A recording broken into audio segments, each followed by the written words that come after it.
What's going on, internet? I am the Mass Man, and in this video, I want to talk about season one of the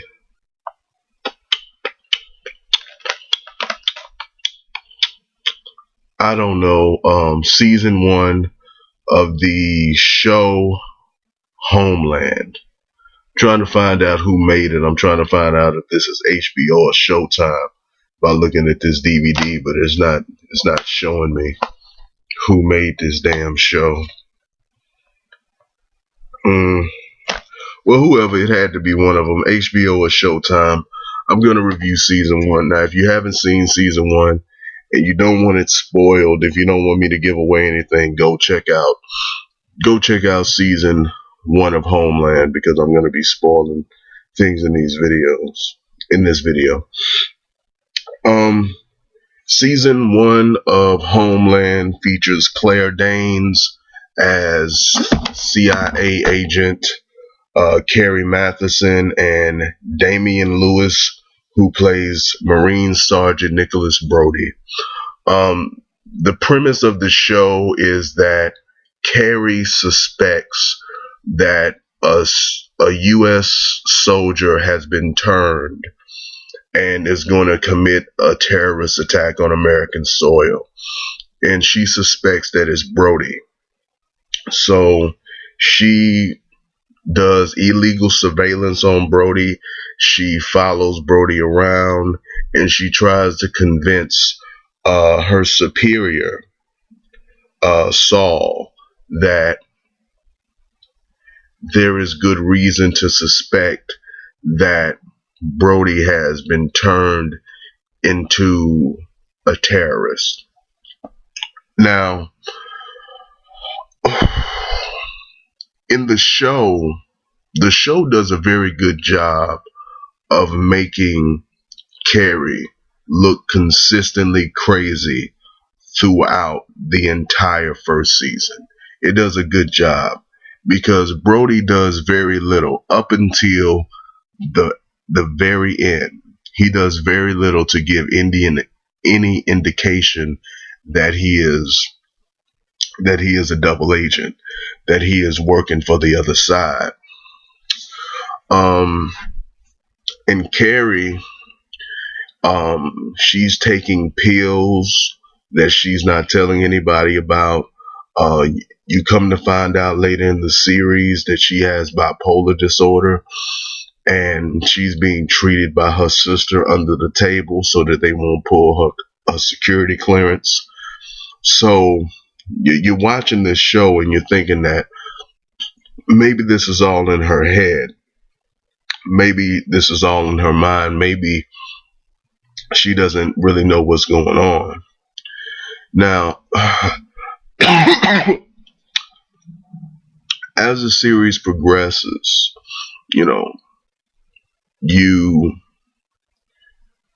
get to know Brody, and you see his psychological dysfunction as being a prisoner of war for over 8 years. His best friend has been sleeping with his wife because they believe that he was dead. His children have grown up because he was gone for 8 years. His wife had to adjust to him coming back, and they had withheld the information that she had been sleeping with his best friend for 5 or 6 episodes. She held that back, and you really got the feel that they were really trying to capture reality, and they were really trying to break down like complex human emotions. You had Carrie with her mental illness, Brody with his being PTSD. You had the wife, grieving widow, hung on as long as she possibly could, but then, fell into the arms of another man. The children, never really growing up with their father. And it was very complex and it was very intricate, and I liked most of it all the way through up until I got to the end. When I got to like the last 4 episodes of Homeland, I got to I got to the point where it's like, okay, this is a show. This is not like this is not this is not some complex, real psychological thing that's made to really make you think. This is a show, and they're doing shit to push the story along. That this is not how it would actually work in reality. You know when you watch a sitcom, when you're watching a comedy, right? And somebody is talking about somebody, in a bad way, and they pause for a moment and say, they're right behind me, aren't they? They had a bunch of those moments near the end of the show. Like in the series, there was another guy who was suspected of being a turned terrorist after Brody, and that was a guy by the name of Tom Walker. Now Brody believed that he killed Tom Walker with his bare hands. Somehow, miraculously, he survived getting brutally beaten, with no visible scarring on his face. But, fuck that. He survived getting a savage beating and thrown into a grave. And now he was the guy suspected of being a terrorist. And he carried out a couple of terrorist attacks. He blew up some people. He shot a couple of people. And now Brody, near the end of the series, was looking to blow himself up. He was looking to sacrifice himself for the cause, because the man he loved, Abu Nazir, his son died, and ever since that day he vowed vengeance against the U.S. government. So he's putting on this, he gets this vest. The bomb maker shows him how to use it, and as he's about to put the bomb in the vest, the exploding vest, into his car, his daughter walks up on him and asks him what is he doing. Now this bitch is supposed to be in the restaurant eating. I'm not saying that it's totally weird that his daughter would go looking for him, but if he's putting a bomb in the back seat or in the trunk underneath the panel of his SUV, then you think he would have looked around first. I mean, there was a good 150 yards between the diner and the car. There's no way in hell that motherfucker didn't see her anywhere in the vicinity if he was looking. So I'm like, okay, you're pulling show moves now. Then we get past that, and again, the daughter is investigating. She's looking into what the package is, what the exploding vest is, and he stops her. Then the daughter catches him praying in the garage. Now he prays in the morning. So I don't know if this was the middle of the night or if this was like 5 or 6 o'clock in the morning. But if he's been doing, this is about the end of the show. The show is about to be over. If he's been doing this shit for 4 months, 3 or 4 months, and he's been home, he's been stepping out every day, how come the daughter is just now catching him? Did she go to his bedroom first to look for him and he wasn't there, and she just started walking all around the house looking for him. Did she? It's like, why did she go to the garage in the middle of the night or early in the morning and stare at her father doing a praying ritual? That's weird. Why is this happening? Well, I think it's happening to move the story along. I don't think there is a good reason for it happening now. I don't, other than to throw suspense at the audience. Another thing. Another thing that bothered me, also near the end, like I said, the first like 8 episodes of this show was really, really tight. But then the last 4, I was like, you motherfuckers are putting on a show. And you gotta wrap this shit up. So one of the last episodes, Brody was unable to follow through with blowing himself up. He was gonna blow up like half of the government, the vice president and a bunch of other government officials. But Carrie managed to get to him, get to his daughter, and convince her to call him and call off the bombing. So the daughter called him. He didn't follow through with it, and later he meets up with Tom Walker. He meets up with Tom Walker face to face, and Tom Walker is pissed. Tom Walker is a black guy. Tom Walker is pissed. He's mad that he didn't follow through, that he didn't do what Abu Nazir said. Now, if you look at this, Tom Walker has basically turned or went against Abu Nazir twice. This is the second time that he's turned on Abu Nazir in this series. First, when he found out that Tom Walker was alive, he said that I don't work for Abu Nazir anymore. He got kidnapped, got his ass beat, got back in line. Now he botched the explosion. Then he gets on the phone with Abu Nazir and he says, you know what? The vest didn't work. The vest malfunctioned. I think it's good to be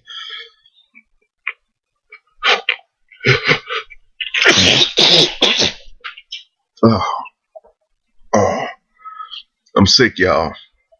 Sick, I'm not well.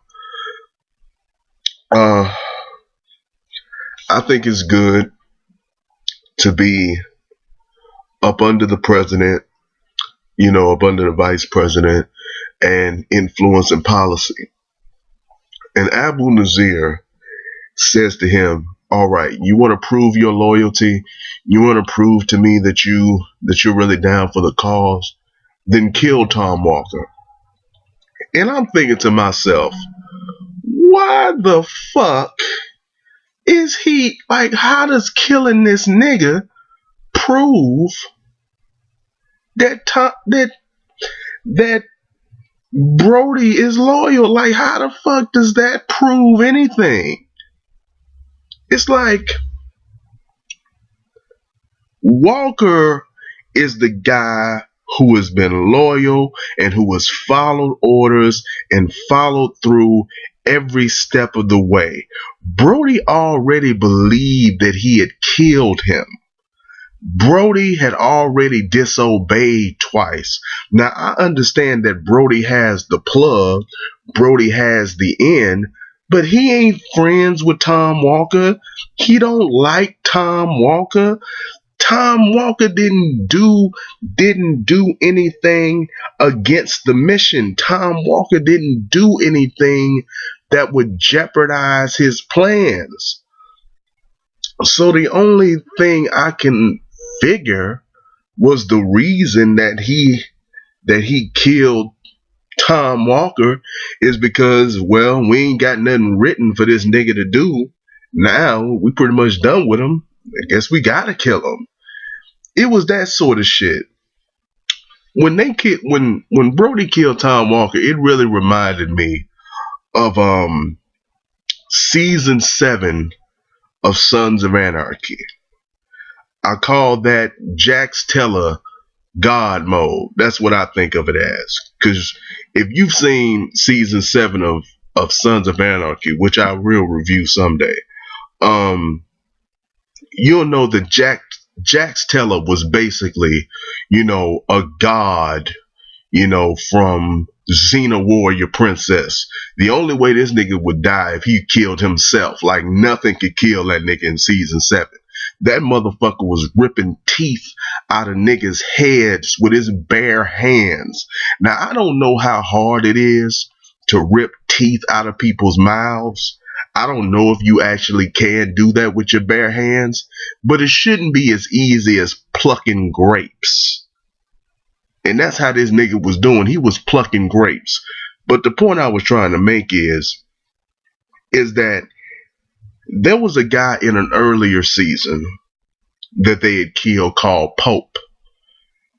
Now, Pope became a problem because they killed Pope's daughter and Pope wanted revenge. So he killed Tig's daughter, burned the bitch alive, and they got back at Pope. They killed Pope. It was over. So now they was in business with a guy by the name of August Marks. August Marks told Jack that you shouldn't get revenge right now. And for that reason and that reason alone, he got to kill August and all of August's crew. So it was just like, this nigga gotta die. Why? It's like, it was just, we gotta kill you, nigga. It's like, you gotta die for some reason. And I was like, why did August Marks have to die? Why did Tom Walker have to die? It's like, I get he's a bad guy, but it didn't make any sense for Brody to kill him.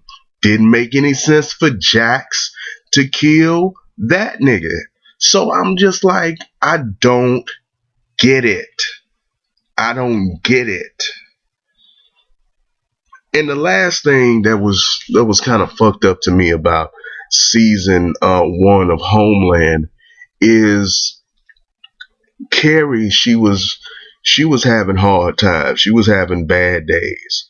Bad days. Her mind was failing her, and she wanted to get shock treatment so that she can make the pain go away. And right before, the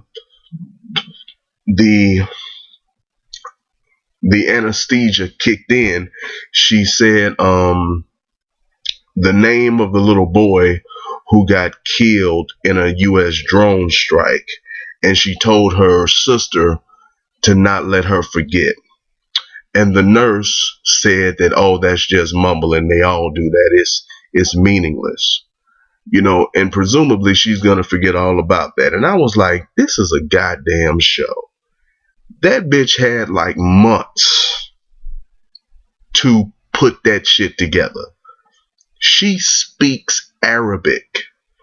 She had to have known that that wasn't some random word. She had to know that that was somebody's name, and that name had to be, it had to have been a possibility that she could have figured out who the name was attached to. So the fact that she does this right before she gets shock treatment is kind of like a fuck you to the audience. It's kind of like saying, haha, this is a show. The bitch, she finally figured it out, but now she's gonna forget it all. It's like, man, get the fuck out of here with that. So all in all, I just ran down some of the things that I liked and I didn't like about season 1 of Homeland. I think it was a very good show. I think the first 7 or 8 episodes were really strong, really good, really compelling television. There's still some very, made for TV elements. But all in all, I think it's a show you should check out if you haven't checked it out. I know I spoiled the 2 shows in this, but if you haven't seen season 7 of Sons of Anarchy and you want to, my bad, nigga. I had to make the point. Anyway, that's all I have to say. Leave your comments. You can Rate the video, like it, dislike it. Subscribe to my channel if you want to keep up with the videos that I'm making. You can send me an email at themrmaskman@gmail.com. Follow me on Twitter. Find me on Facebook at themrmaskman. That is all I have to say about this subject, and I will see you in the next video.